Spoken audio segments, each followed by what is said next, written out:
Welcome to my first movie review. My name is The Steam Machine, and today I'll be reviewing the first movie in the modern Hollywood era, the first blockbuster, Steven Spielberg's Jaws. Now, before I get any further into this video, let me say that there will be spoilers, so if you have not seen Jaws, now is your chance to click away. Everyone knows that Jaws is a fantastic and timeless movie, but I do have one nitpick about it.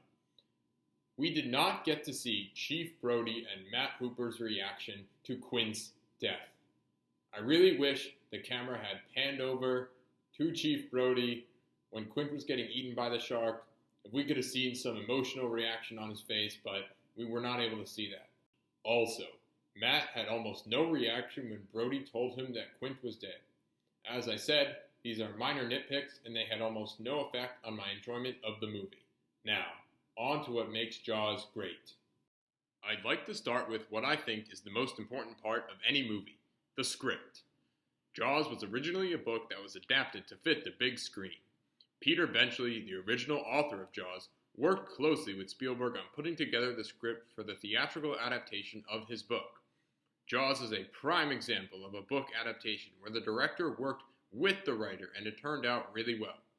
There were obviously parts of the book that had to be cut out, as there are in any book adaptations, but Spielberg and Benchley clearly did a great job at hitting the major plot points. Trying to keep the story as close as possible to the one in the book might seem like a simple task, but time and time again, directors have failed to adapt popular books such as Percy Jackson. But I digress.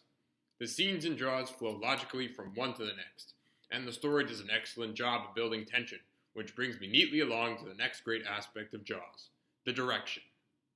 The camera angles Spielberg used, especially in the first half of the movie when we saw from the shark's point of view, were absolutely brilliant. The shark is not seen for the entire first half of the movie, and its mysteriousness adds to the suspense.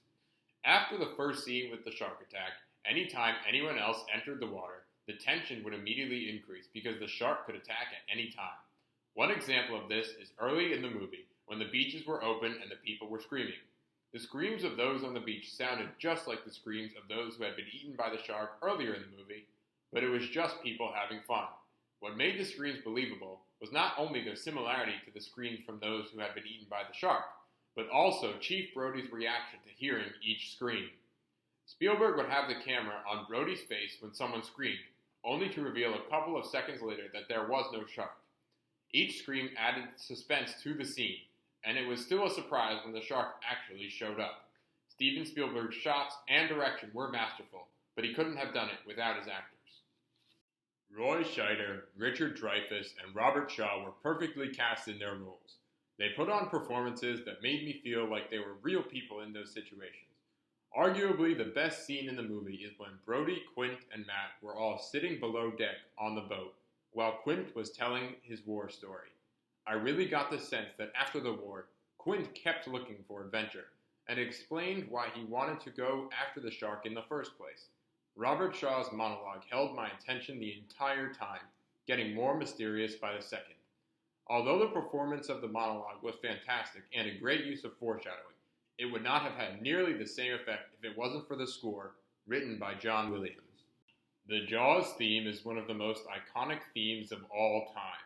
Those two notes always put me on edge anytime I hear them. Although the theme is iconic, the importance of the rest of the score is prevalent throughout the movie, always providing the tone and mood to complement the dialogue and the scene. Without John Williams, Jaws isn't the same. The combination of great source material, a great director, great actors, and a great score easily makes Jaws a timeless classic. I will put Jaws in the S tier. Thanks for sticking around until the end of the video.